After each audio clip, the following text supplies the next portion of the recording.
bersama-sama dan mari kita tunduk kepala dan berdoa. Bapa kami yang ada di dalam surga, Bapa yang selalu mengasihi kami, hari ini kami hadir dan berkumpul di tempat ini untuk beribadah. Terima kasih atas penyertaan-Mu, kami bangun dengan tubuh yang sehat, hadir serta berkumpul di tempat ini. Semua karena dan oleh anugerah-Mu. Sungguh baik Engkau Bapa, tiba saatnya untuk kami melayani-Mu, menyembah-Mu serta memuji-Mu. Sertai ibadah ini dari awal hingga akhir. Kami mengucap syukur sebelum kami memulai semua ini, kami percaya perlindungan dan berkat-Mu melimpah di hidup kami. Berkati semua jemaat, ASER, Single, WL, semua yang mengambil bagian dalam melayani-Mu. Kami tahu bahwa kami jauh dari sempurna, tetapi kami ingin selalu menyenangkan. Saat ini kami ingin memasuki gerbang-Mu dan memuji nama-Mu serta menaikkan syukur-Mu kepada Tuhan. Demikianlah doa kami dan kami percaya Engkau beserta kami selalu. Amin.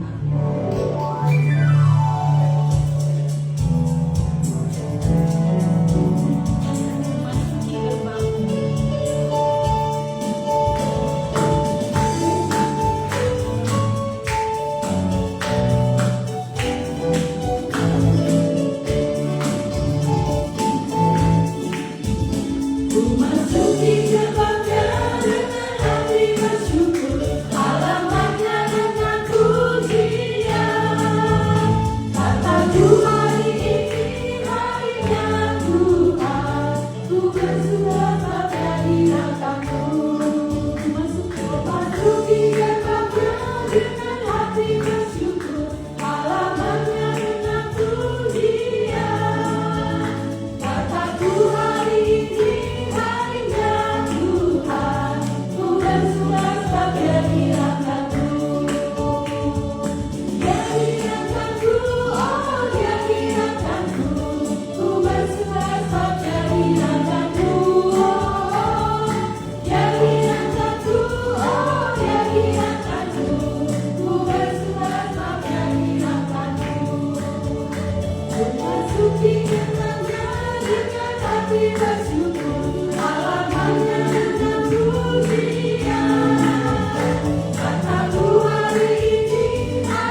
pengorbanan adalah sebuah kata yang gampang diucapkan tapi sangat sulit dilakukan.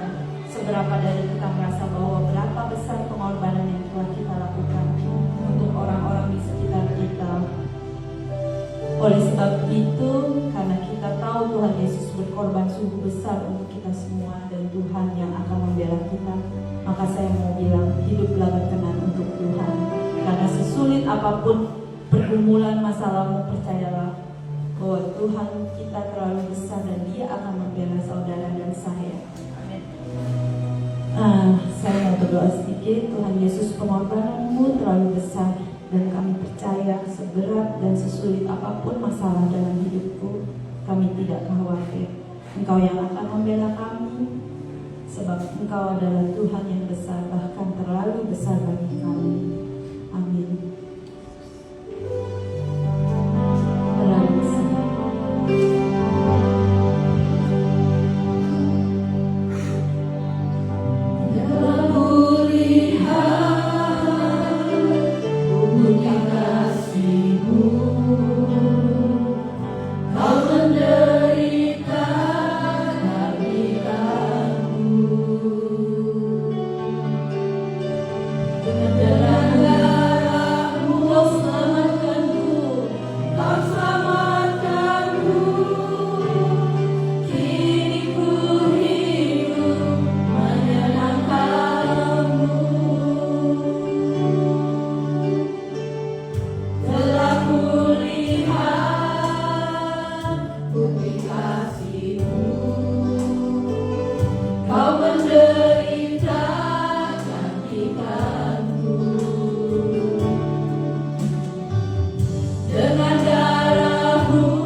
Tuhan yang bela.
Kita akan mengangkat satu buah lagu firman yang berjudul berjudul adalah bahwa yang artinya di atas segalanya. Bagi saya Tuhan Yesus di atas segalanya dengan segala pengorbanan, dan karena pengorbanannya kita masih ada sampai hari ini. Amin.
kembali kami mau mendengar firman-Mu, firman yang memberikan kekuatan, firman yang melawat kami, firman sebagai kehidupan kami.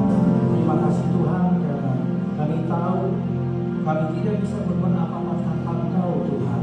Pagi hari ini kami mau belajar kebenaran firman-Mu, bila firman-Mu boleh memberi kekuatan kepada kami, memberikan kami solusi, memberikan kami jalan keluar di dalam setiap persoalan masalah yang kami hadapi. Terima kasih Tuhan, kami mau mendengar firman-Mu. Biarlah kami menjadi seorang murid yang siap di bidang firman-Mu, sehingga firman itu boleh bertumbuh di tanah yang subur dan berbuah bagi kehidupan kami. Roh Kudus, pimpin ibadah ini, sembunyikan hamba-Mu di belakang salib-Mu, karena kebenaran ini bukan dari hamba-Mu, tetapi daripada Engkau sendiri yang berbicara. Terima kasih Tuhan Yesus, terima kasih Roh Kudus, di dalam nama Tuhan Yesus Kristus. Haleluya. Amin. Shalom Bapak Ibu semuanya. Shalom. Kita berjumpa kembali selama liburan 1 minggu Lebaran. Kita bisa ada di tempat ini karena kasih karunia Tuhan. Kita dikumpulkan kembali, dan pagi hari ini kita mau belajar satu kebenaran firman Tuhan, di mana saya akan menyampaikan firman Tuhan yang saya beri judul menyembah dalam roh dan kebenaran. Ya, sudah keluar teks. Menyembah dalam roh dan kebenaran. Nah, kita orang percaya pasti sudah tahu ya, dan ini sangat familiar di kalangan orang Kristen ya, orang percaya, menyembah di dalam roh dan kebenaran. Dan kita juga diajarkan ya untuk bisa menyembah di dalam roh dan kebenaran. Nah, ayat ini tertulis di dalam Injil Yohanes 4 ayat 24. Ya, klik. Ya. Ayat ini tertulis di Injil Yohanes 4 ayat 24. Mari kita sama-sama baca. 3, 2, 1. Allah itu roh, dan barang siapa menyembah Dia harus menyembahnya dalam roh dan kebenaran. Nah, dari ayat ini banyak orang ya, bahkan pendeta sekalipun hamba Tuhan bisa menafsirkan ayat ini ya, menyembah di dalam roh. Ketika pujian seperti tadi ya, pujian dinaikkan, maka kita berbahasa roh. Apakah itu benar ayat ini mengatakan itu? Nah, kita mau belajar lebih dalam lagi pagi hari ini, menyembah di dalam roh dan kebenaran. Nah, ada yang menafsirkan ayat ini, menyembah di dalam roh dan kebenaran ada satu hal yang sama ya. Jadi menyembah roh dan kebenaran ada satu hal yang sama. Tapi pagi hari ini saya pelajari menyembah di dalam roh dan kebenaran, karena situ ada kata dan, berarti ada dua hal yang berbeda. Memang tidak selamanya ada kata dan itu dua hal yang berbeda ya. Seperti saya kasih contoh, maksud dan tujuan kedatangan saya kemari untuk beribadah. Maksud dan tujuan saya kemari untuk beribadah. Maksud dan tujuan saya rasa sama saja ya. Walaupun ada kata dan di sana. Maksud dan tujuan saya ke tempat ini adalah untuk beribadah. Saya rasa sama ya. Dan satu lagi contoh, pemimpin pasukan di sini dan komandan di sini Bapak Arif Kusno. Pemimpin pasukan dan komandan, saya rasa sama saja ya. Sama saja itu artinya. Tetapi saya dapatkan menyembah di dalam roh dan kebenaran adalah dua hal yang berbeda. Sekalipun ada orang yang menafsirkan itu satu. Nah, mari kita belajar sama-sama hal yang menyembah di dalam roh. Itu yang pertama dulu. Ya. Di mana ayat ini ditulis dalam Yohanes 4 ya, 24. Tetapi di situ yang menarik untuk kita pelajari, di sana ada orang perempuan Samaria ya. Tuhan Yesus pada saat itu ingin pulang ke Galilea, tapi harus jalan putar, tetapi lebih dekat melalui Samaria ya. Sama seperti kalau kita mau ke Jakarta hari ini, kalau kita lewat Kebun Jeruk gampang ya. Maka itu Tuhan Yesus kalau saya bilang dia lewat kebun jeruk. Tetapi bagi orang Samaria dan Yahudi itu tidak ada hubungan baik. Maka kalau orang Yahudi mau ke Galilea harus putar, ya, tidak boleh lewat Samaria karena hubungannya tidak baik. Nah, pagi hari ini kita mau belajar mengapa perempuan Samaria di Yohanes 4 ini tidak mempunyai hubungan yang baik. Klik selanjutnya. Nah, ini perempuan Samaria ini berkata kepada Tuhan Yesus pada saat Tuhan Yesus minta minum air di sumur Yakub, ya. Maka kata perempuan Samaria itu kepadanya, masakah engkau seorang Yahudi minta minum kepadaku seorang Samaria? Ya, saya ulangi lagi ya. Maka kata perempuan Samaria itu kepadanya, kepada Yesus, masakah engkau seorang Yahudi minta minum kepadaku seorang Samaria? Kan ada satu pertanyaan aneh di dalam kurung itu, sebab orang Yahudi tidak bergaul dengan orang Samaria. Loh, kok bisa begitu? Berarti ada hubungan yang tidak baik ini antara Yahudi dan Samaria. Dari mana hubungan yang tidak baik ini? Mari kita pelajari latar belakangnya. Ya, kita pelajari dimulai dari kerajaan Salomo. Kita tahu Salomo adalah kerajaan yang begitu luar biasa ya. Karena pada zaman Salomo perak aja tidak ada nilainya, semuanya terbuat dari emas. Semua perkakas-perkakas di dalam istananya itu terbuat dari emas. Begitu kayanya Salomo. Tetapi kekayaan Salomo itu membuat hatinya punya banyak istri. Ada 700 istrinya, 300 gundik. Bukan luar biasa ini kan? 700 istri, 300 gundik. Bagaimana itu kalau saya pikir jadwalnya itu? Ya kan, ini siapa yang baru saya kasih jawabannya? 700 istri, 300 gundik, luar biasa. Nah, memang secara politik Salomo luar biasa. Di dalam kerajaannya 40 tahun dia aman, tentram. Kenapa aman, tentram? Karena dia berpikir dengan banyaknya istri sekeliling negara yang di samping dia itu dijadikan istri. Maka kalau dijadikan istri, hubungan kerabat pasti baik. Adik ipar, kakak ipar, besan, sekeluarga, ya pasti baik. Kata orang Timur, kita orang basudara. Nah, itu jadi saudara semua, ya kan? Maka itu kerajaan Salomo itu aman tentram, tidak ada gangguan selama 40 tahun. Baik menurut Salomo, tapi jahat di mata Tuhan, ya. Tidak benar. Maka itu Tuhan sangat marah. Kenapa marah? Karena istrinya membawa hati Salomo menyembah kepada Allah lain, kepada istri-istrinya. Ini bahaya. Ya, ini bahaya. Maka Tuhan sangat marah. Tetapi Tuhan ingat janji daripada papanya Salomo, Daud. Kita lihat klik. Hanya pada waktu hidupmu ini Salomo ya, aku belum mau melakukannya. Oleh karena Daud ayahmu dan tangan anakmu lah aku akan mengoyakkan. Jadi Tuhan ada perjanjian dengan Daud, papanya, maka kerajaannya aman, tidak mau mengoyakkan.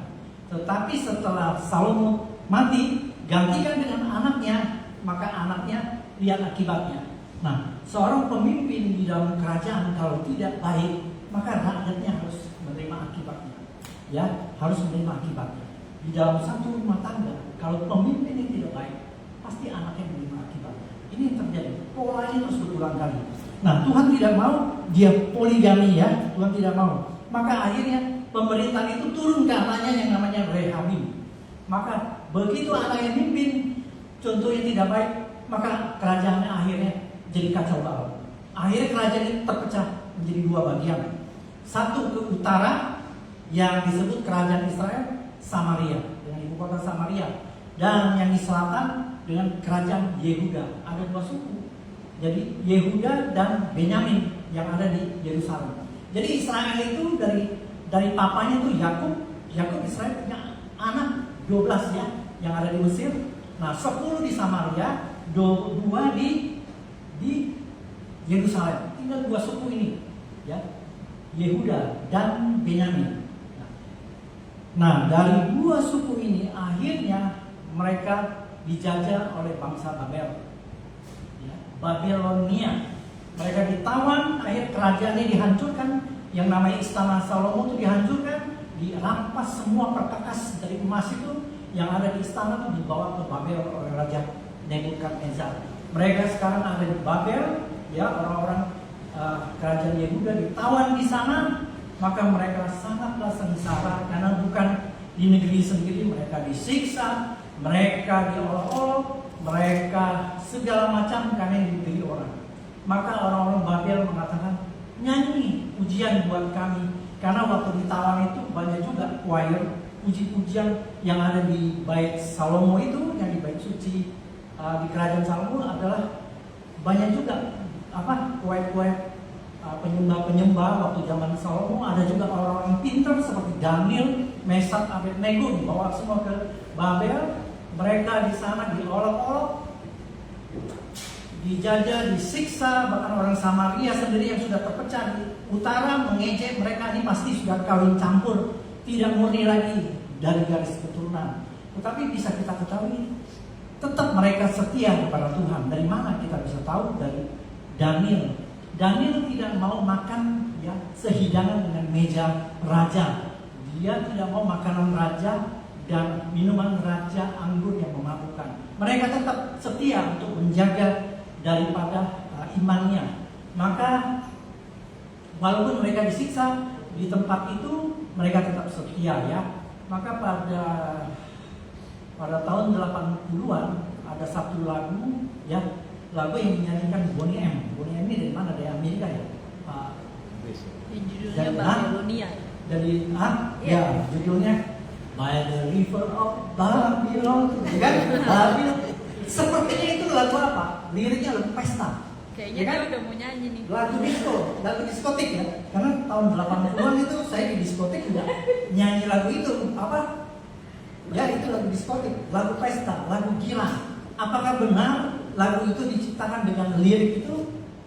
Karena mereka diolok-olok, disiksa, dicaci maki, nyanyi pujian bagi kami, kata orang Babel. Bukankah Allah kamu di sana adalah Allah yang luar biasa, yang bertata di pujian, tembok Yeriko aja runtuh karena pujian kamu. Coba nyanyikan bagi kami orang Babel.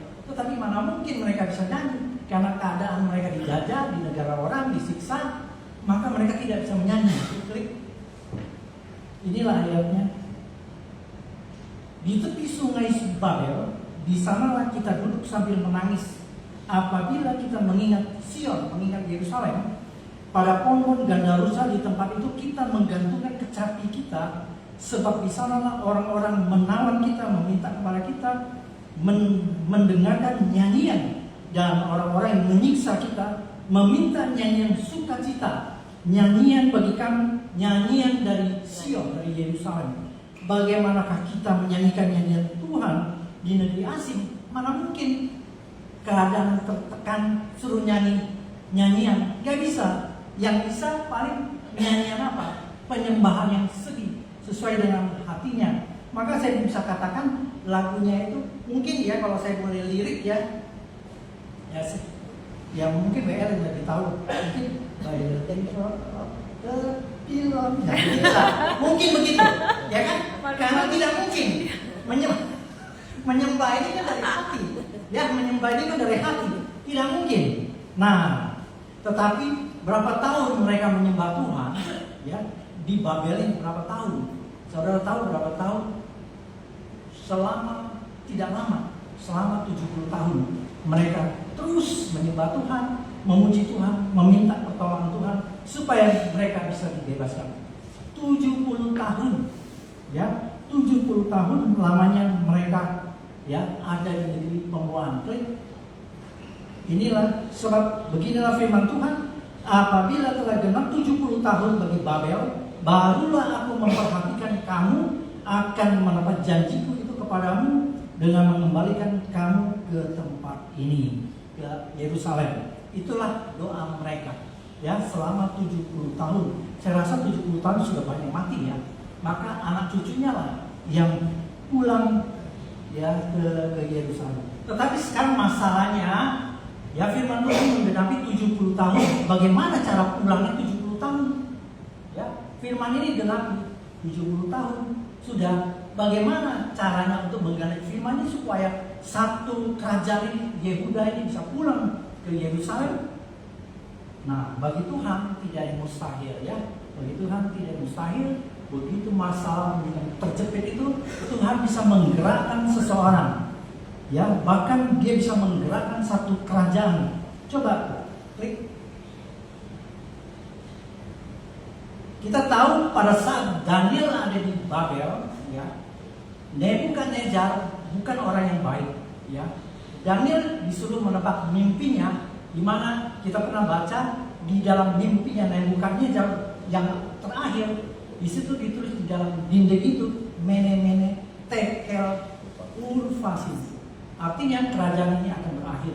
Maka kerajaan dari Babelonia ini berakhir, ya. Diambil oleh Persia yang sekarang Iran, yang sedang mau perang sama Amerika. Diambil oleh Iran. Babel itu adalah Irak kalau dulu, ya. Kalau dulu tuh Babel, sekarang Irak. Diambil alih oleh Iran, ya, oleh Persia, maka dikatakan Media Persia.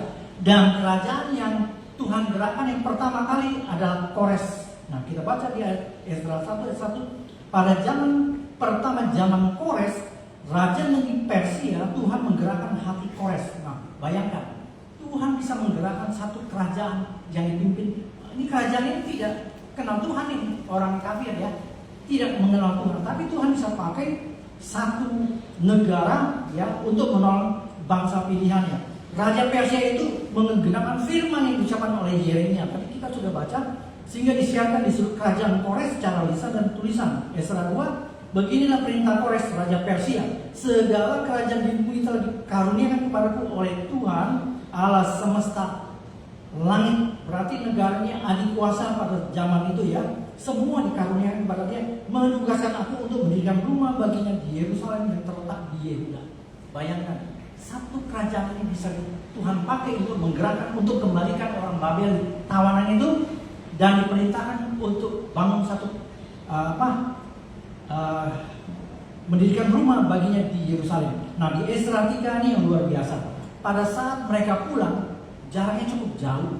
Bagaimana nanti dalam perjalanan itu?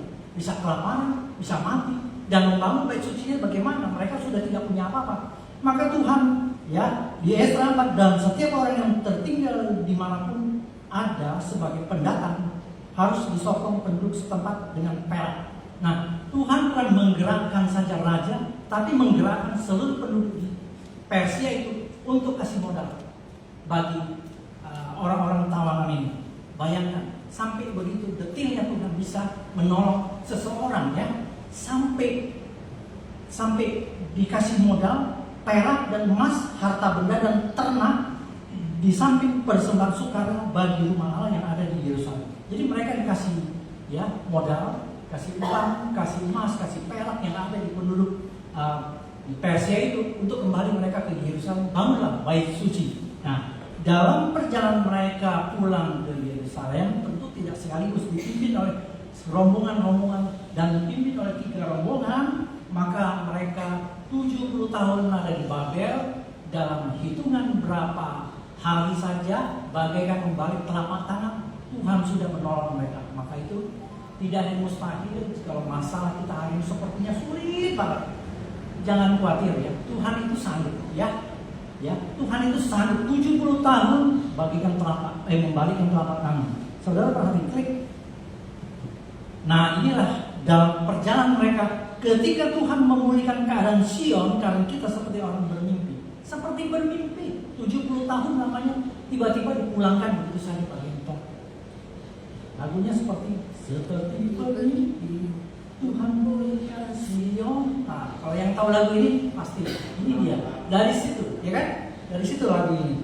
Nah, pada waktu itu mulut kita penuh dengan tertawa dan lidah kita dengan sorak-sorai. Pada waktu itu berkatalah orang-orang di antara bangsa-bangsa, Tuhan telah melakukan perkara yang besar kepada orang-orang ini. Berarti di dalam sejarah Israel ada 2 kali Tuhan menolong bangsanya. Satu di Mesir, satu di Babel. Begitu kedengaran antara bangsa-bangsa di dunia, Tuhan kita itu luar biasa dahsyat. Ya, dahsyat bukan main. Maka sampai sampai ke Yerusalem mau bangun bait suci, tanah sudah rata, ya karena dirampas oleh Nebukadnezar semua perkakas, tapi dikembalikan oleh Kores, dikembalikan utuh, perkakas-perkakas terbuat dari emas. Mereka pulang, bangun kembali bait suci. Pada saat kembali mau membangun bait suci, maka 10 yang tadi saya ceritakan, 10 daripada orang-orang Samaria di utara datang. Mari kita camsiong, kalau kata pastor saya, camsiong, runding. Kita bangun bersama-sama. Kita bangun bersama bait suci ini. Jadi kembali 10 suku menjadi 12 suku Israel. Tetapi apa yang terjadi? 2 suku ini menolak. 2 suku ini menolak, tidak bisa. Karena mereka sudah kawin campur, 10 suku ini di Samaria, mereka tidak boleh lagi bangun bait suci. Ya, mereka tidak boleh bangun lagi bait suci, maka ditolak. Ya, nah ini yang terjadi. Maka mereka mendekati, ya, Zerubabel, ini pemimpin rombongan ini ya, pemimpin rombongan dari Babel serta para kaum keluarga, dan berkata kepada mereka, biarlah kami turut membangun. Jadi orang-orang Samaria itu berbicara kepada tim rombongan yang dari Babel, ya, biarlah kami turun membangun bersama-sama dengan kamu, karena kami pun berbakti kepada Allahmu seperti kamu. Jadi mereka juga dengan alasan menjaga kesucian mereka, tetapi mereka ditolak. Nah, ditolaknya inilah yang membuat sakit hati orang Samaria, karena tidak bisa membangun bait suci bersama lagi. Mereka ditolak karena menurut orang Yahudi mereka sudah kawin campur di Samaria, bukan garis keturunan daripada apa yang diperintahkan oleh imamat di kitab Musa ya. Mereka sudah campur, maka mereka ditolak, mereka sakit hati, dan konflik terjadi yang berabad-abad sampai zaman Tuhan Yesus datang ke dunia. Tuhan Yesus memberitakan Injil, maka membanggakan orang Samaria. Kita baca di Lukas, Samaria yang baik hati, di mana Samaria itu pernah menolong orang yang luka. Ya, pada saat pelayanan Tuhan Yesus, orang Lewi lewat, orang Yahudi ahli Taurat lewat, ada orang dirampas, ada orang yang luka, tidak mau ditolong. Datang orang Samaria, kasihan sekali, naik ke keledai, dibawa ke penginapan, ditolong, jadi dirawat. Maka itu Tuhan Yesus memuji orang Samaria yang baik hati. Itu ada di Lukas. Kemudian apalagi? Tuhan Yesus perintahkan, jadikanlah semua bangsa muridku. Mulai dari mana? Yerusalem, Yudea, mana? Samaria. Bayangkan, Tuhan Yesus perintahkan sampai ke Samaria. Perintahkan musuh diberitakan Injil, membuat orang Yahudi semakin marah. Bayangkan aja, musuh kita diberitakan Injil, itu mereka benci kepada Tuhan Yesus. Maka kita tahu ayat yang tadi yang kita baca, kembali lagi Yohanes 4 ayat 9, maka kata perempuan Samaria itu kepadanya, masakah engkau seorang Yahudi minta minum kepadaku seorang Samaria? Nah, sebagai Yohanes sebagai bangsa Yahudi yang tulen, di dalam tutup kurung dia katakan, sebab orang Yahudi tidak bergaul dengan orang Samaria. Itulah masalahnya. Kenapa orang orang Yahudi benci kepada Samaria? Karena ada konflik yang berkepanjangan berabad-abad lamanya. Itulah ya yang terjadi. Maka kita masuk kepada intinya, pada saat Tuhan Yesus bertemu dengan perempuan Samaria itu, percakapan di sumur ya, di mana orang Samaria itu sepertinya mengolok-olok perempuan Samaria, mengolok-olok Yesus. Masa engkau orang Yahudi minta minum kepadaku seorang Samaria? Itu seperti mengolok-olok, karena derajat orang Yahudi lebih tinggi.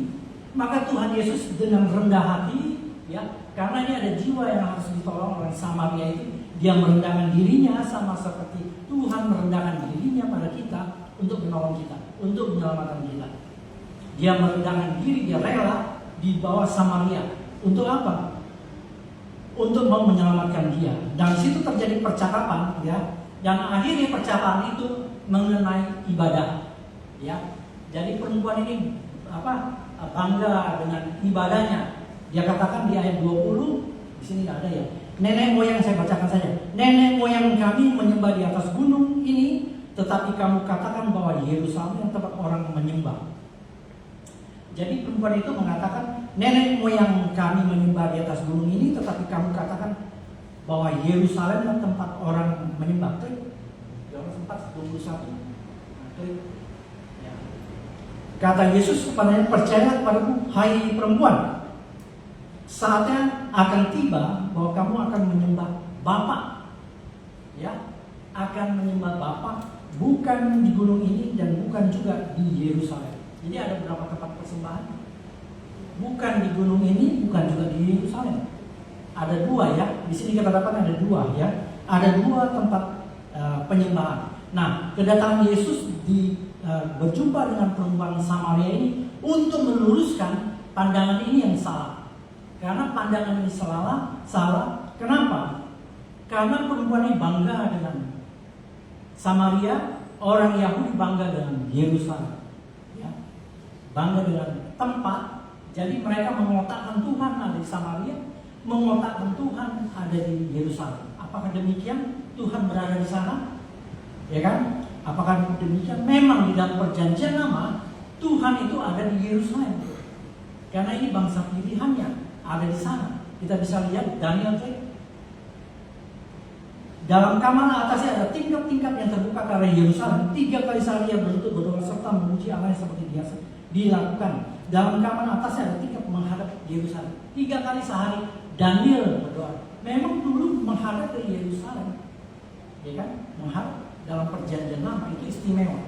Tetapi ya kata perempuan, tetapi kata Yesus, tetapi saatnya akan datang dan sudah tiba sekarang. Jadi Tuhan Yesus mau meluruskan, mau menyatakan dirinya, ya, dia sudah ada dan tiba datang. Dia sudah ada, ya. Ya. Jadi dia sudah ada. Jadi jawab perempuan itu kepadanya, aku tahu Mesias akan datang yang disebut juga Kristus. Jadi dia memperkenalkan dirinya nih Tuhan Yesus, tiba saatnya akan datang, ya. Berarti ketika Tuhan Yesus menegur suaminya, kita tahu perempuan Samaria kalau kita baca suaminya ada 5. Disinilah perempuan ini hatinya menjadi kena. Kenapa? Kenapa orang Indonesia tahu suami saya sudah 5? Ya, maka di situ dia kena. Oh, kalau begitu ini bukan sembarangan. Ini adalah seorang nabi yang tahu masalah saya. Ya, jadi Tuhan itu tahu masalah saudara dan saya. Ya, dia tahu kamu sudah punya suami 5. Ya, dan suami kamu yang kelima itu bukanlah suamimu. Perempuan itu langsung kaget. Oh, sekarang saya tahu kamu adalah seorang nabi. Yang dihadapi ini bukan orang sembarangan. Ya, pada saat dia bilang suamimu kelima, dia kaget. Maka perempuan ini menjawab, aku tahu, ayat 25, aku tahu bahwa Mesias akan datang yang disebut juga Kristus. Apabila yang datang, dia akan memberitahukan segala sesuatu kepada kami. Jadi berarti perempuan ini tahu kitab suci, ya, tahu kitab suci. Dia katakan di ayat 25, aku tahu bahwa Mesias akan datang yang disebut Kristus. Di mana dia tahu? Ternyata perempuan ini bukan yang selama ini yang kita pikirkan. Mungkin kita pikirkan perempuan ini 5 suami, ya, 5 suami adalah perempuan yang tidak baik. Selama ini kita selalu menafsirkan perempuan ini. Tetapi kalau saya melihat ini perempuan tahu kitab suci. Karena dia katakan, aku tahu bahwa Mesias akan datang di ayat 25. Aku tahu Mesias akan datang yang disebut juga Kristus. Di mana dia bisa tahu itu Kristus? Karena di dalam Ulangan 18, ya, di situ tertulis seorang nabi akan kubangkitkan dari kaum Israel. Nah, perempuan Samaria ini sudah tidak pegang kitab perjanjian kita, dia hanya pegang 5 kitab Musa. Ya, Kejadian, Keluaran, Imamat, Bilangan, Ulangan. Dia pegang itu, dia tahu seorang nabi akan kembali. Yosua dibuang karena benci sama Yahudi. Dari Yosua sampai ke sini sudah dia tidak pegang. Dia hanya pegang 5 kitab yang disebut Pentateuch. Ya, 5 kitab di Samaria. Nah, dia tahu itu, maka kalau kita lihat perempuan ini tahu kitab suci, tahu kiblat di Samaria sebagai tempat ibadahnya, apakah kita bisa menuduh dia ini perempuan tidak baik? Mungkin kita melihat, mungkin karena dia punya 5 suami, kemungkinan juga 5 suaminya bisa menceraikan dia karena dia tidak punya keturunan, atau juga mungkin suaminya meninggal, itu bisa terjadi. Tetapi menafsirkan selalu perempuannya adalah perempuan yang jahat, perempuan yang jalan dari posisi 5 suami. Tetapi perempuan ini tahu kitab suci. Nah, Dia tahu kitab suci. Berarti pada saat akhir dari cerita perempuan ini ketemu Tuhan Yesus, dia pulang ke bangsanya.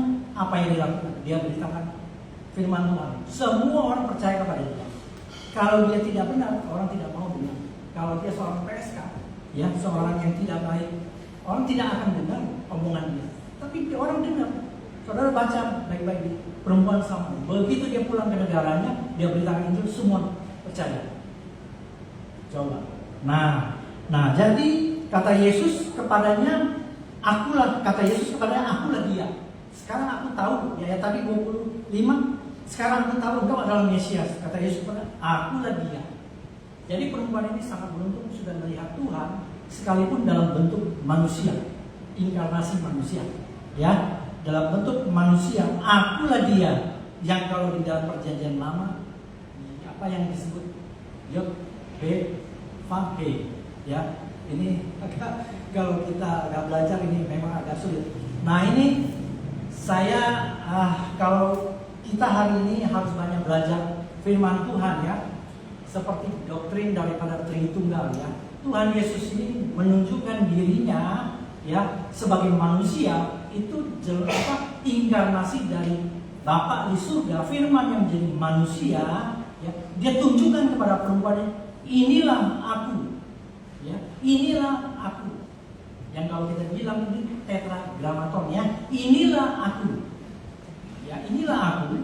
Jadi ini pribadi yang kedua dari Bapa, ya, dari Tritunggal, pribadi yang kedua menunjukkan dirinya kepada perempuan itu, yang pada akhirnya nanti Jumat Agung nanti dia disalib dan bangkit, dia kembali kepada Bapa. Itu satu pribadi, satu hakikat, ya, satu sama. Di dalam 1 Yohanes 10:30, aku dan Bapa itu adalah satu. Jadi dia sendiri itu Tuhan, ya, yang punya dua natur. Ini kita belajar Tritunggal, ya, karena kalau kita tidak belajar kita sulit untuk memahami ini. Kita harus belajar, ya. Sebagai orang percaya kita harus belajar, karena kalau kita tidak belajar, iman kita bisa runtuh saat sekarang ini.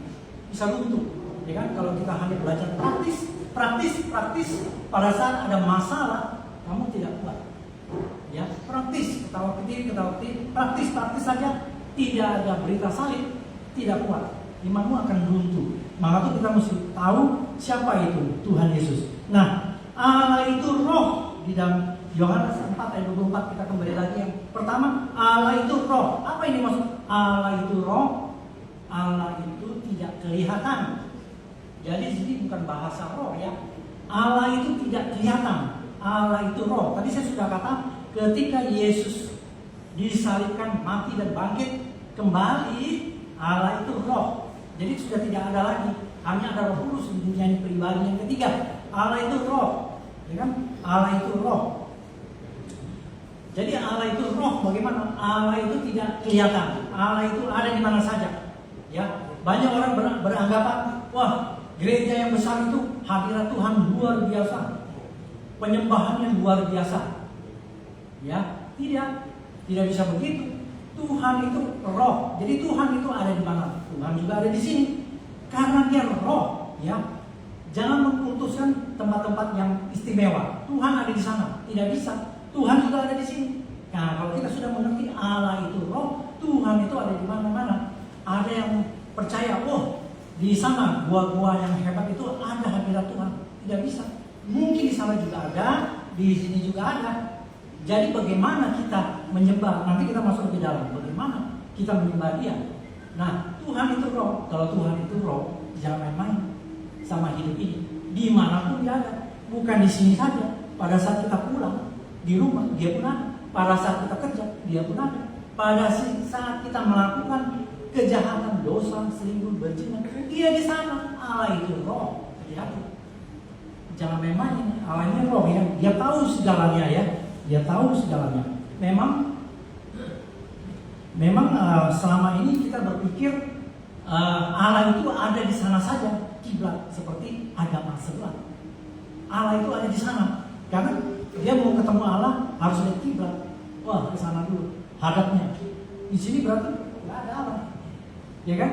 Nah, kiblat kita itu sekarang siapa? Tuhan Yesus sendiri. Karena Dia Allah itu roh. kiblat kita langsung ke Dia. Bebas dimanapun Dia ada, karena Allah itu roh. Kita tidak ada kiblat, tidak ada di gunung sana, tidak ada di Yerusalem, tidak ada lagi, karena kedatangan Dia itu menyatakan dirinya, Dia itu roh. Jadi kapanpun kita mau ketemu Dia bisa. Maka di dalam pengajaran Yesus, masuklah ke dalam rumah, dalam kamar kamu, kunci, berdoa. Ya, Bapakmu mendengar doamu. Dia itu ada di situ. Penyembahan yang benar itu ketika kita mau menyembah Dia. Nah, sekarang yang kedua ya. Yang tadi kita menyembah di dalam roh. Nah, sekarang yang saya katakan ada dua yang saya dapatkan, menyembah di dalam kebenaran. Apa yang dimaksud menyembah di dalam kebenaran? Ya. Nah, kita klik. Menyembah di dalam kebenaran berarti penyembahnya. Penyembahnya itu siapa? Saya dan saudara sebagai penyembahnya. Nah, penyembah ini harus benar. Bukan artinya kita ini hidupnya seperti malaikat kudus, tidak ada dosa. Bukan. Tetapi penyembah benar itu harus sudah beriman kepada Kristus, ya, beriman kepada Kristus. Klik. Nah, di sini dikatakan bukan kita orang kudus, orang suci seperti malaikat, kita baru bisa menyembah Tuhan. Bukan. Tetapi penyembah itu haruslah beriman kepada Kristus. Nah, jikalau kita tidak beriman, bagaimana? Ya tidak mungkin penyembahan kita diterima. Nah, Galatia 2:16. Tadi saya bacakan dulu 11 ayat. Tetapi tanpa iman tidak mungkin orang berkenan kepada. Tanpa iman tidak mungkin. Jadi ini penyembahnya ya. Kamu tahu bahwa di Galatia 2:16, kamu tahu bahwa tidak seorang pun yang dibenarkan oleh karena melakukan hukum Taurat, tetapi hanya karena iman dalam Kristus Yesus. Sebab itu kamu pun telah percaya kepada Kristus Yesus, supaya kamu dibenarkan oleh karena iman dalam Kristus dan bukan oleh karena melakukan hukum Taurat. Sebab tidak ada seorang pun yang dibenarkan oleh karena melakukan hukum Taurat. Kita menyembah Tuhan sungguh-sungguh, wah segala macam kita bikin acara ya. Kalau tidak beriman kepada Tuhan, sia-sia dalam perbuatan kita itu. Pengertian kita salah. Jadi penyembahnya itu harus beriman kepada Tuhan ya. Maka itu kalaupun sehari kita berdoa sampai 5 kali ya, kita pun tidak didengar doa kita karena kita tidak beriman kepada Dia ya. Walaupun kita sungguh-sungguh. Nah, walaupun kita sungguh-sungguh, tetapi dengan pengertian yang salah, tidak beriman kepada Kristus, itu tidak bisa ya berkenan kepada Allah. Nah, kalau kita pikir saya sungguh-sungguh Pak, ya orang di luar sana juga sungguh-sungguh. Bahkan menyembah berhala pun mereka sungguh-sungguh. Ya kan? Mereka sungguh-sungguh. Pada saat mereka menyembah berhala, minta pakaian, minta apa, minta berkat dari alam mereka, itu mereka bukan main-main, sungguh-sungguh. Sungguh-sungguh. Bukan main-main mereka. Nah, di sini kalau kita sungguh-sungguh tanpa iman kepada Kristus, tidak mungkin penyembahan kita bisa diterima oleh Tuhan. Nah, di dalam perjanjian lama dan sampai hari ini, seringkali kita menafsirkan Kain dan Habel. Ingat ya, Kain dan Habel. Wah, Habel diterima penyembahannya, Kain tidak diterima penyembahannya. Kenapa Kain tidak diterima penyembahannya? Karena Kain mungkin kasih tidak semuanya, tapi kalau Habel kasih sepenuhnya. Ada yang menafsirkan begitu. Ada juga yang menafsirkan begini, Habel memberi yang terbaik dari hewan-hewan ternak, lemak, sehingga itu mengeluarkan darah sebagai tebusan. Dan Kain hanyalah hasil kebun-kebun, kacang panjang, labu, timun, segala macam. Maka Tuhan tidak mau menerima. Apakah demikian? Penafsiran kita selalu begitu. Kain tidak diterima persembahannya, tapi Habel diterima persembahan. Tidak demikian. Kita dapat jawaban dari 1 Yohanes klik. Bukan seperti Kain yang berasal dari si jahat dan yang membunuh adiknya. Dan apakah sebabnya yang membunuhnya? Sebab segala perbuatan yang jahat dan perbuatan adiknya benar. Kain ini bukan orang percaya, tidak beriman. Itu dia tidak beriman, kuncinya di situ. Nah, kan kita bisa tahu Kain itu bukan, kalau kamu tidak beriman, berarti kamu beriman kepada siapa? Hanya dua di dunia ini. Kalau tidak ke hantu, ya ke Tuhan. Hanya dua. Karena dia tidak beriman, maka dia beriman ke setan, si jahat. Itu Kain. Apakah persembahannya diterima? Ya jelas yang bisa diterima. Nah itu selama ini kita menafsirkan soal ini, soal itu, soal hewan, soal ini, soal Abel, sungguh-sungguh si Kain tidak. Kan itu saja. Kain itu bukan orang beriman, maka dia tidak bisa diterima. Nah kita lihat Kejadian 4 klik.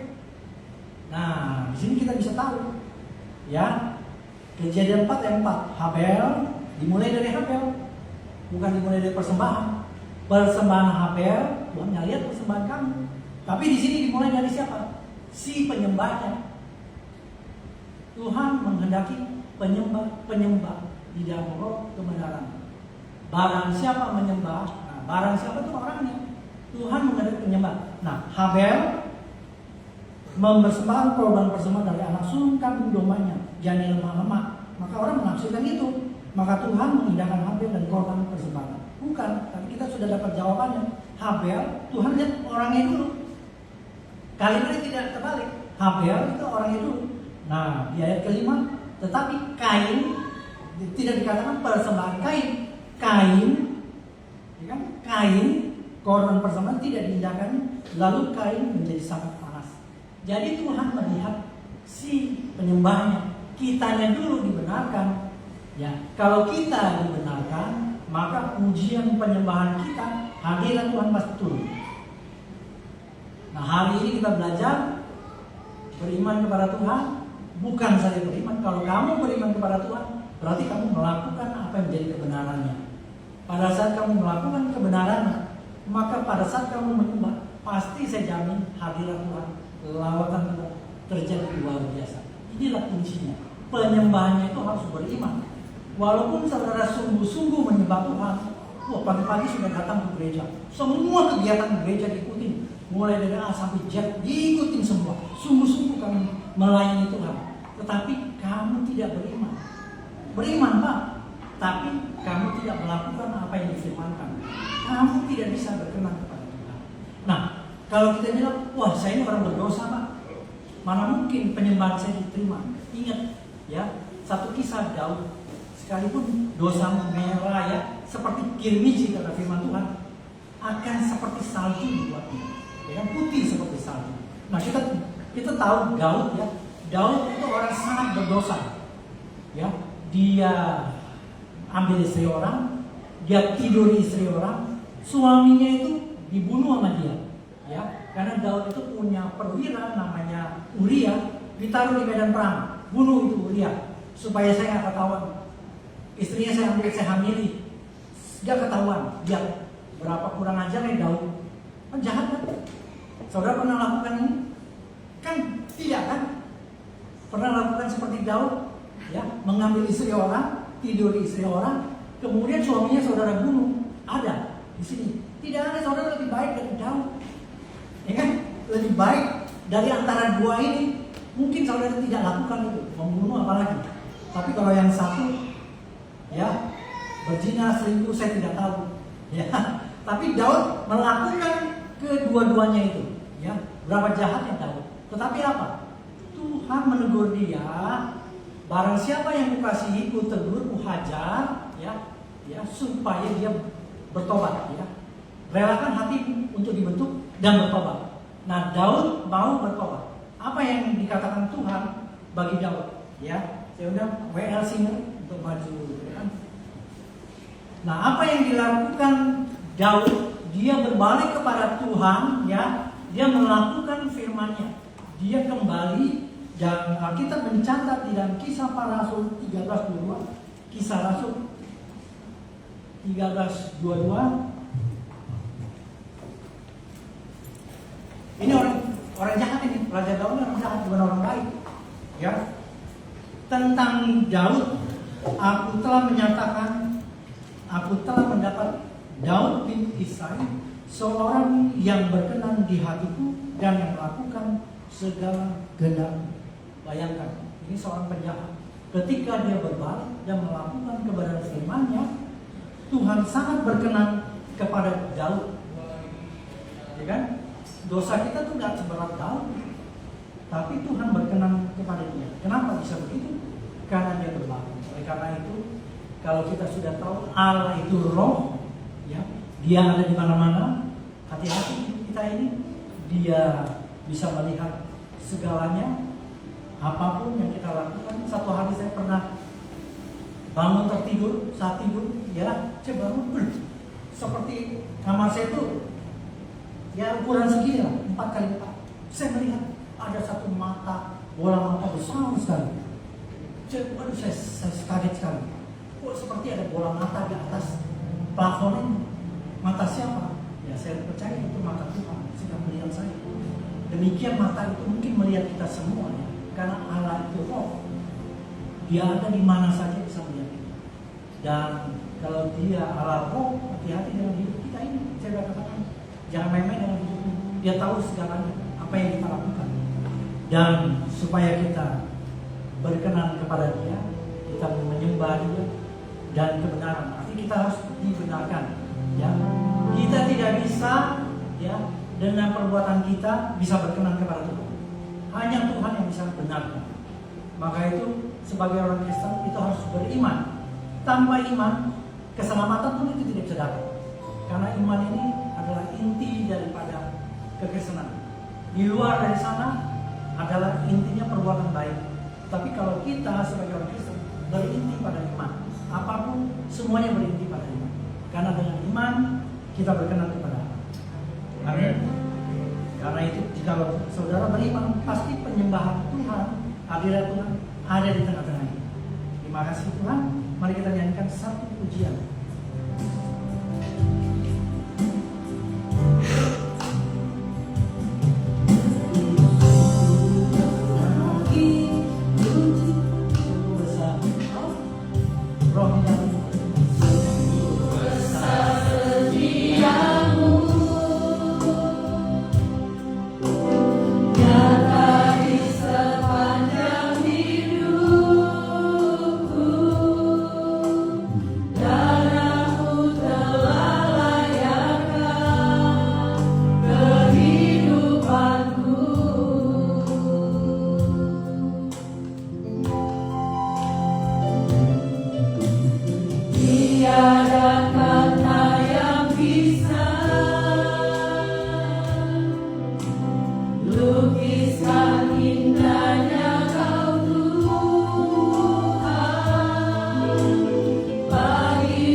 sudah belajar kebenaran firman, bahwa firman-Mu menyatakan Allah itu roh.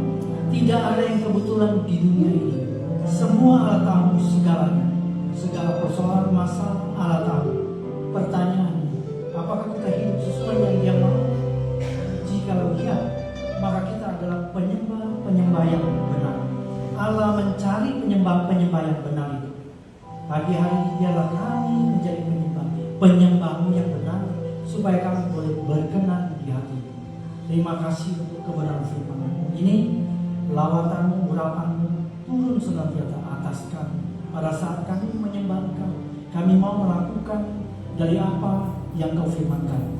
Kami harus beriman kepada Tuhan dan melakukan kebenaran, supaya kami boleh berkenan di dalam menyembah Engkau. Terima kasih Tuhan, untuk pagi hari ini kami mengucap syukur senantiasa. Biarlah firman-Mu ini selalu memeteraikan kehidupan kami. Terpuji nama Bapa kekal selamanya, di dalam nama Tuhan Yesus. Haleluya. Amin. Saya undang Bapak Gembala. Kita akan memasuki zaman kudus.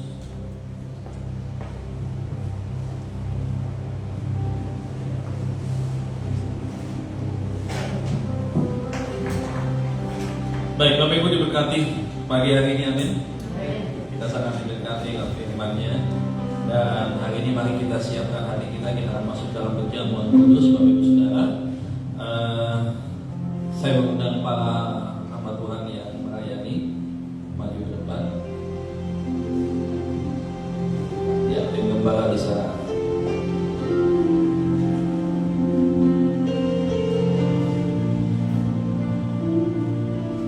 Sebelum kita menerima anggur dan roti yang merupakan lambang darah dan tubuh Tuhan Yesus yang tercurah di atas kayu salib bagi penebusan dan pengorbanan untuk setiap kita, mari kita tundukkan kepala, kita berdoa untuk kita menerima sakramen perjamuan kudus pada hari ini.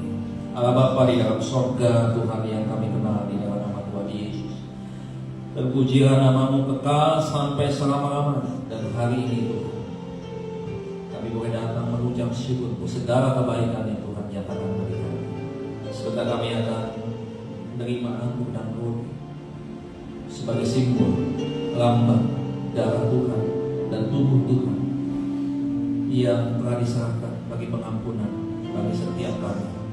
Terima kasih Tuhan, sucikan, kuduskan anggur dan roti ini, layakkan menjadi satu kesatuan kami di dalam Tuhan, di dalam iman percaya kami, untuk kami tetap setia sampai garis akhir hidup kami. Terima kasih Bapak, di dalam nama Tuhan Yesus. Haleluya. Amin. Bisa dibagikan. Dan kita dengan satu pujian, kalian terbesar.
Kaya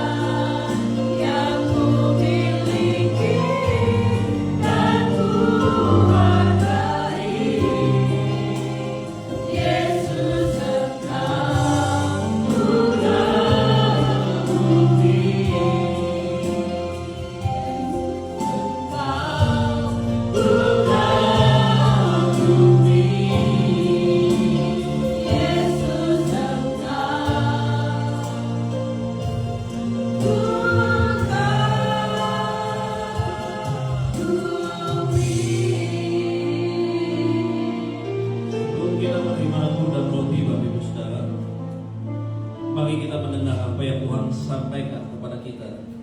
Saat firman Tuhan sebelum ia disalibkan, firman-Nya berkata demikian.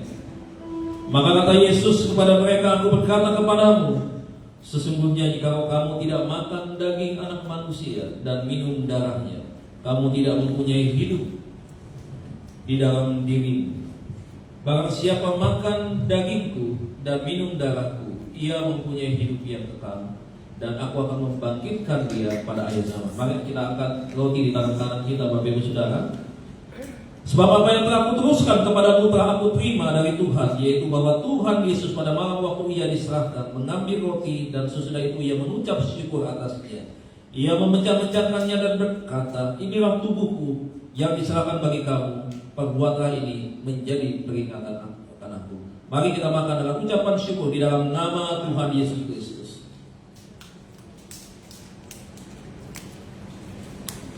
Mari siapkan cawan di tangan kanan kita, anggur, Bapak Ibu Saudara.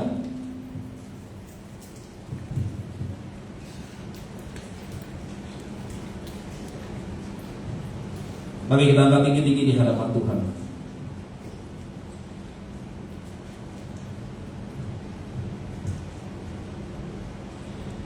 Demikian juga ia mengambil cawan sesudah makan lalu berkata, Cawan ini adalah perjanjian baru yang dimateraikan oleh darahku.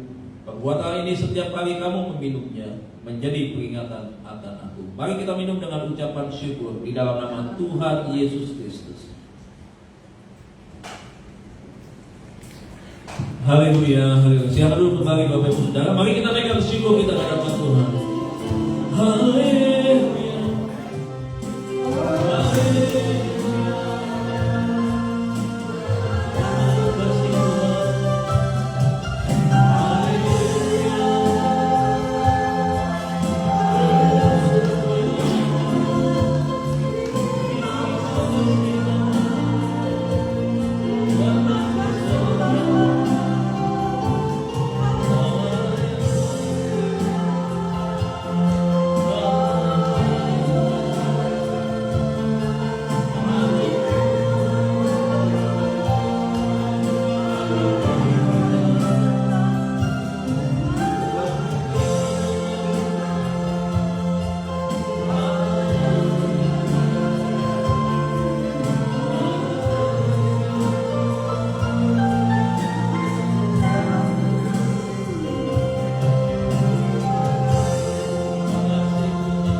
Adalah yang mahal telah tebus kami, yang tidak mungkin dapat kami bayar.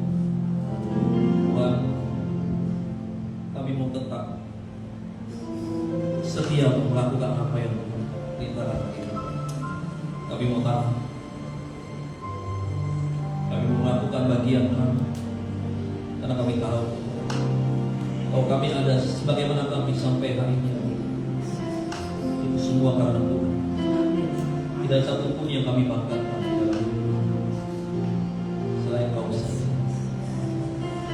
Kau Allah yang besar, ajaib dan mulia.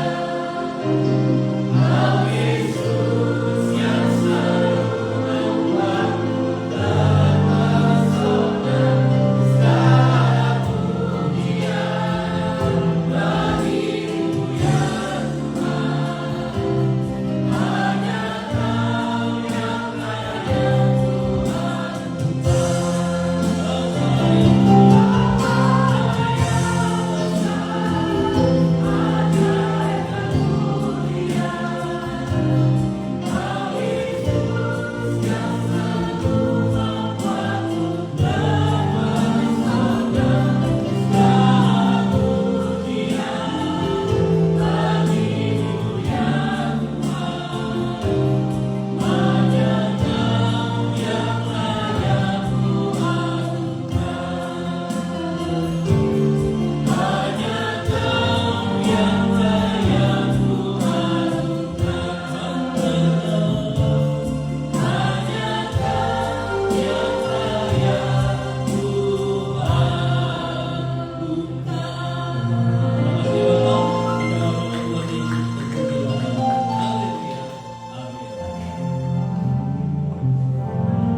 Sekarang kita mau masuk ke dalam persembahan.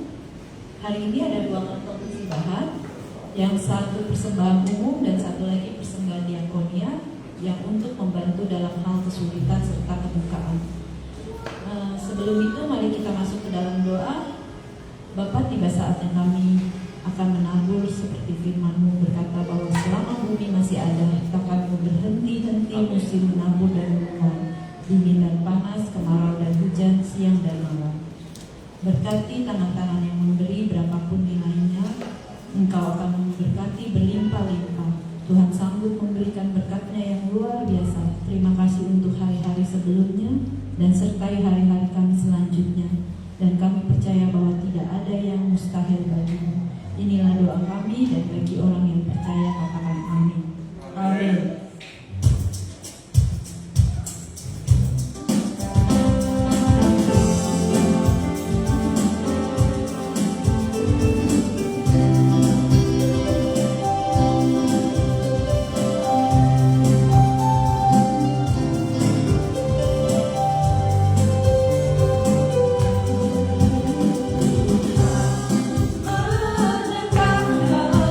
Langkah-langkah orang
biarin lagi aja.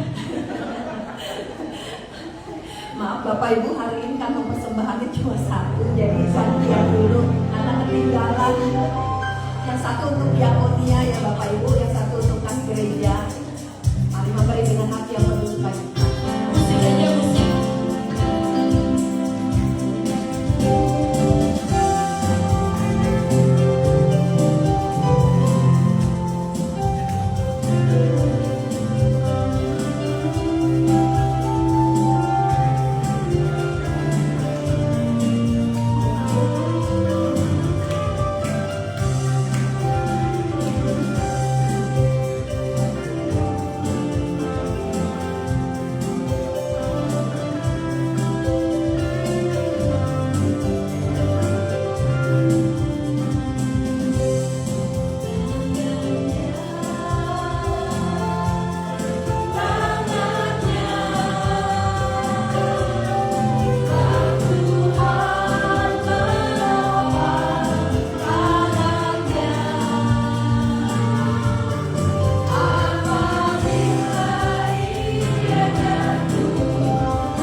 Shalom Bapak Ibu.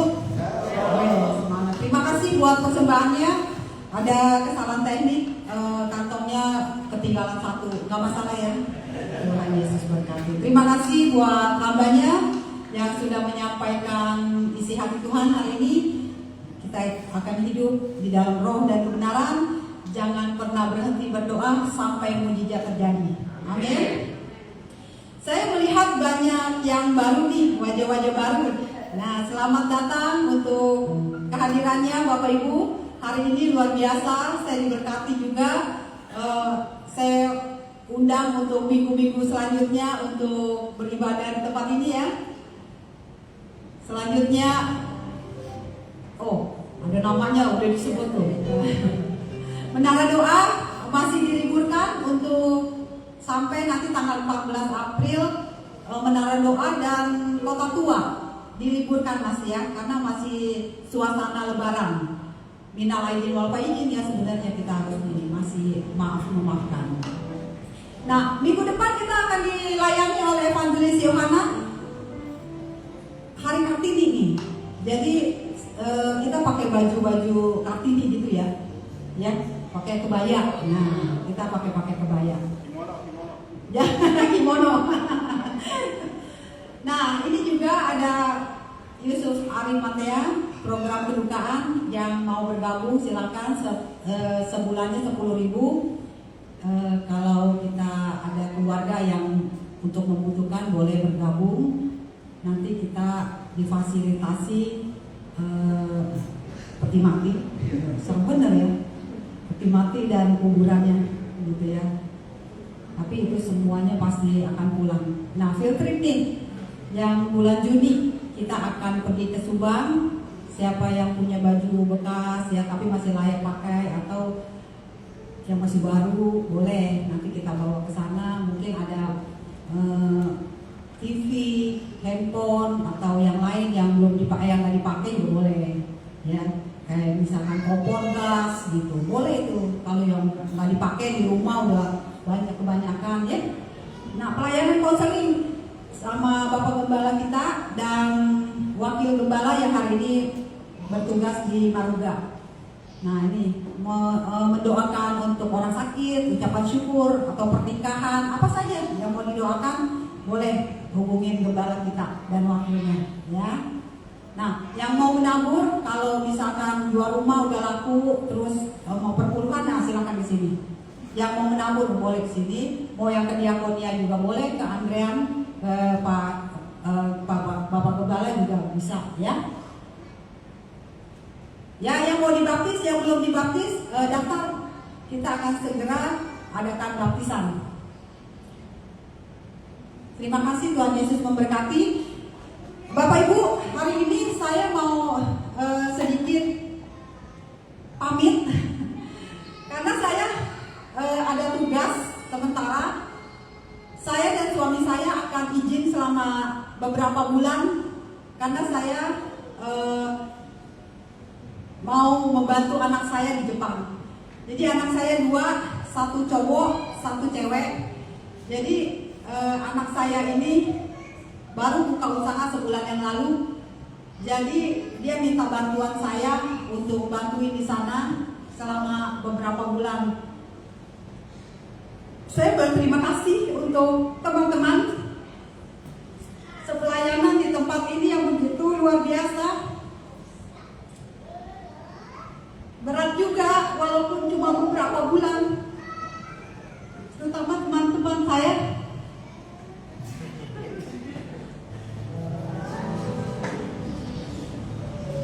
Eca, terima kasih sudah hadir, yang sudah belajar banyak saya pada Eca untuk bisa nyanyi.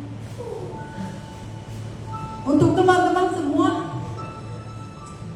sepelayanan yang begitu mensupport saya, terutama Bapak Gembala, Ibu Yuli dan Pak Ivan.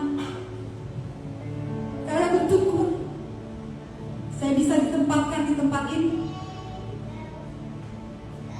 Om Franky yang selalu setiap pagi, good morning, selamat pagi, selamat beraktivitas. Terima kasih. Bapak Ibu, teruslah di dalam Tuhan. Terus percaya pada Tuhan sungguh-sungguh. Saya percaya gereja ini pasti diberkati Tuhan. Saya pasti datang setelah beberapa bulan di sana. Saya lihat sudah penuh. Jangan pernah ragukan Tuhan. Jangan pernah ragukan kebaikan Tuhan. Sebab Dia sangat baik. Dia sangat baik. Saya minta doanya untuk Pastor Dave, Bapak Gembala, untuk mendoakan saya. Hari Selasa pagi jam 6 saya berangkat. Saya minta dukungan jemaat-jemaat di tempat ini untuk mendoakan saya. Biar saya di Jepang juga terus melayani Tuhan. Kebetulan kedua mertua saya, besan saya memang hamba Tuhan di sana. Jadi saya tetap melayani di sana. Terima kasih untuk seluruh jemaat, seluruh pekerja, teman-teman tim pekerja yang selalu mendukung dan mensupport saya. Saya minta doanya untuk Bapak Gembala.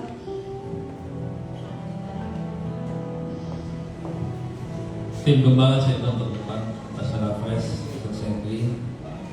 Walaupun beliau juga tim Gembala, tapi ini spesial banget tim Gembala. Pasti kita jangan ketawa nih, nggak ada beliau. Nggak ada Bu Juli ya.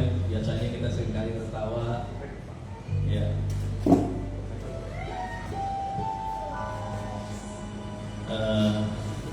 Ya tadi Bapak Ibu Saudara disampaikan bahwa beliau akan berangkat ke Jepang hari Selasa.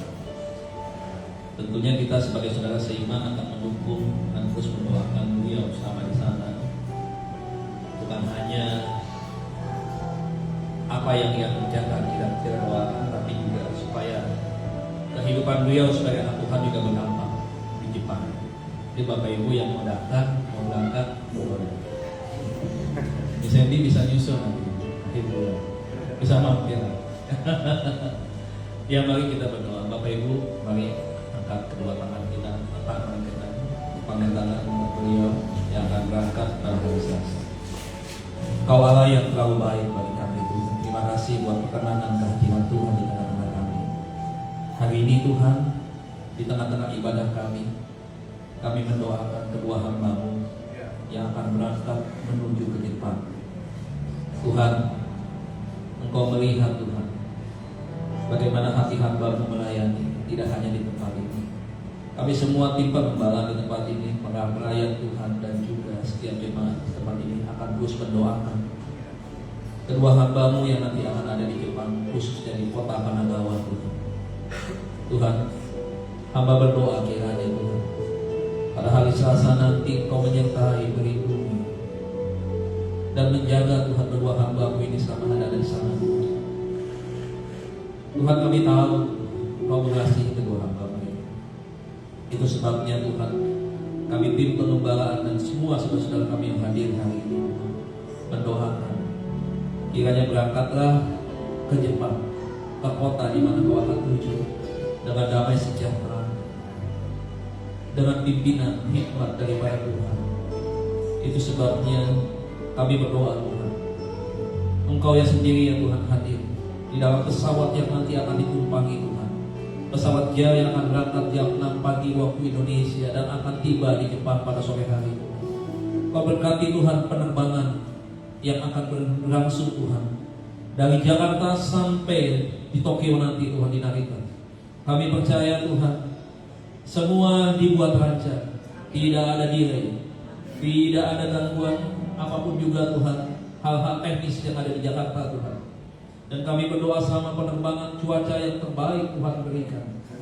Tuhan berikan ketenangan Tuhan di dalam perjalanan keberangkatan nanti Tuhan. Tuhan berkati para awak pesawat yang akan bertugas. Tuhan berkati pilot dan co-pilot Tuhan beserta semua kabin kru yang bertugas Tuhan, supaya mereka dapat melaksanakan tugas mereka dengan baik. Tuhan, bagian-bagian pemeliharaan di bandara juga Tuhan tolong, Tuhan berkati supaya mereka dapat melaksanakan pekerjaan mereka dengan baik. Tuhan, setiba di sana hamba juga berdoa kiranya ya Bapa, Kau terus pakai hamba-Mu ini ya Bapa, untuk terus Tuhan memberitakan kabar baik tentang kita. Tuhan, hamba berdoa buat anaknya Darren dan Eri yang ada di sana Tuhan. Engkau sudah mempercayakan satu usaha yang baru kepada anaknya.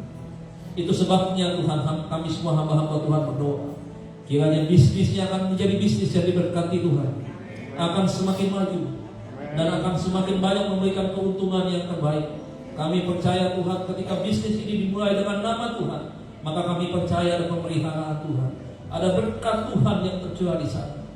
Ya Bapa, biarlah kiranya Tuhan, setiap pelayanan yang terbaik dari restoran nanti Tuhan, yang dikembangkan oleh hamba-Mu ini beserta dengan anaknya Tuhan, akan menjadi Tuhan kafe ataupun restoran yang terbaik. Tuhan akan sertai setiap tamu-tamu yang hadir Tuhan, untuk menikmati bukan hanya menu masakan Jepang Tuhan, tetapi juga masakan Indonesia Tuhan. Terima kasih Tuhan, terima kasih. Kami percaya Tuhan, keluarga ini akan tetap terus ada di dalam Tuhan. Terima kasih Tuhan, kami melepas dengan doa dan kami terus mendoakan sampai kepulangan kedua hamba-Mu ini nanti kembali ke Indonesia Tuhan. Damai sejahtera sukacita yang besar berlimpah atas kehidupan mereka. Terima kasih Bapa, terima kasih. Di dalam nama Tuhan Yesus, Tuhan memproteksi perjalanan ini. Mari Tuhan bersama dan keamanan yang terbaik Tuhan berikan. Terimalah berkat dari Abraham, Ishak dan Yakub dalam kehidupan. Anak-anak akan diberkati.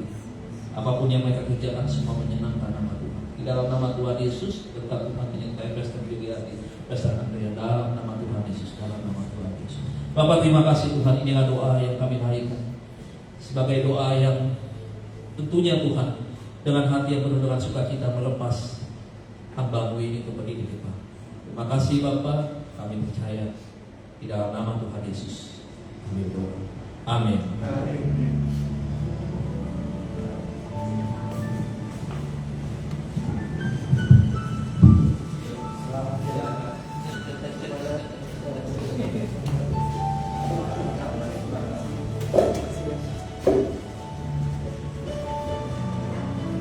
Saya minta Bapak Ibu kasih salam dulu deh, ya. Habis itu nanti kita tutup, kita bisa fellowship sama-sama. Ayo silakan Bapak Ibu, mari ke depan.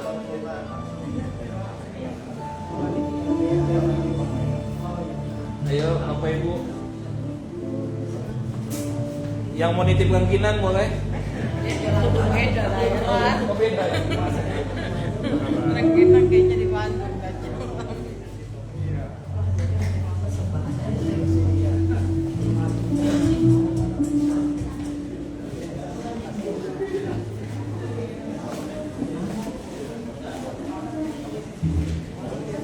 Pos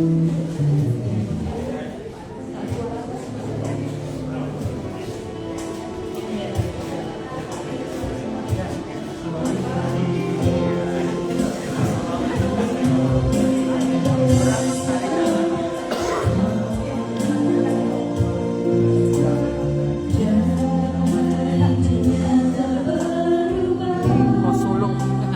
Pos sulung nonton. Pos sulung. Kereta Cianjur.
Mari Bapak Ibu kita bangkit berdiri, kita berdoa syafaat.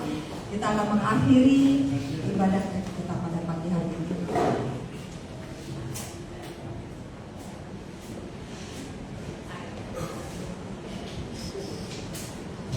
Bapak yang baik, terima kasih banyak buat hari ini Tuhan. Kami diberkati oleh firman Tuhan. Kami boleh dikuatkan oleh firman Tuhan. Terima kasih buat hambanya yang sudah menyampaikan isi hati Tuhan. Berkati berlimpah-limpah. Kau pakai dia lebih lagi Tuhan. Jadikan dia Tuhan berkat dimanapun dia berada. Kau pakai dia lebih lagi Tuhan untuk memberitakan kebenaran firman Tuhan dimanapun dia berada. Bapak, kalau sebentar Tuhan kami mau pulang, kiranya Engkau juga Tuhan yang memberkati tempat ini. Kau berkati cuan-cuan bar Tuhan. Kau berkati Jessica di tempat ini. Biarlah tempat ini Tuhan, nama Tuhan dipermuliakan. Tempat ini adalah tempat kediaman-Mu, adalah rumah Tuhan. Oleh sebab itu Tuhan, biarlah tempat ini Tuhan selalu diberkati berlimpah-limpah Bapa. Terima kasih Bapa, terima kasih. Kau berkati juga seluruh pengerja-Mu yang hari ini sudah melayani Tuhan. Berkati WL, singer, pemain musik, OHP, bahkan kolektan. Kiranya Tuhan memberkati berlimpah-limpah. Keluar masuknya Tuhan jagai. Tuhan cukupi apa yang menjadi keperluan dan kebutuhannya. Kami percaya Tuhan, Engkau yang akan memberkati berlimpah-limpah Apapun pergumulan persoalannya yang pada hari ini dirasakan, kiranya Tuhan yang bukakan jalan. Tuhan, kami juga berdoa untuk jemaat-jemaat-Mu yang hadir pada hari ini. Kau berkati berlimpah-limpah. Setiap masalah pasti ada jalan keluarnya. Setiap persoalan pasti Tuhan Kau jawab, Tuhan. Kau berkati Tuhan jemaat-jemaat-Mu yang hadir pada hari ini. Biarkan yang sakit pada hari ini Kau sudah sembuhkan. Bahkan setiap belenggu-belenggunya sudah Kau bebaskan, Kau lepaskan Tuhan. Apapun persoalannya Bapa. Terima kasih Tuhan, terima kasih. Kami juga berdoa buat bangsa dan negara ini. Kiranya Kau berkati bangsa ini. Kau berkati Tuhan presiden sampai yang ke bawah. Kiranya damai sejahtera selalu ada di bangsa kami Tuhan. Kami mengasihi bangsa kami Tuhan. Terima kasih banyak Tuhan. Sebentar kami akan terima berkat yang daripada Engkau. Baik Bapak Ibu, angkat kedua tangan kita, buka hati, terima berkat dari Tuhan. Kasih hamba-hamba Tuhan, pulanglah kembali ke aktivitasmu dengan pimpinan penyertaan daripada Tuhan. Diberkatilah rumah tanggamu, diberkatilah usaha bisnis, diberkatilah pekerjaanmu, diberkatilah anak-anakmu, diberkatilah segala rencana yang Kau siapkan hari ini. Tangan Tuhan terus menolong dan membuatmu berhasil. Itu sebabnya terimalah berkat Allah Bapa kita di surga, cinta kasih daripada Tuhan kita Yesus Kristus, pertolongan, penghiburan, penyertaan Allah Roh Kudus akan terus menuntun, memampukan dan menghibur kita mulai hari ini sampai selama-lamanya. Di dalam nama Bapa, Anak dan Roh Kudus, setiap kita yang telah diberkati dengan iman percaya, mari bersama-sama kita katakan amin. Tuhan Yesus memberkati.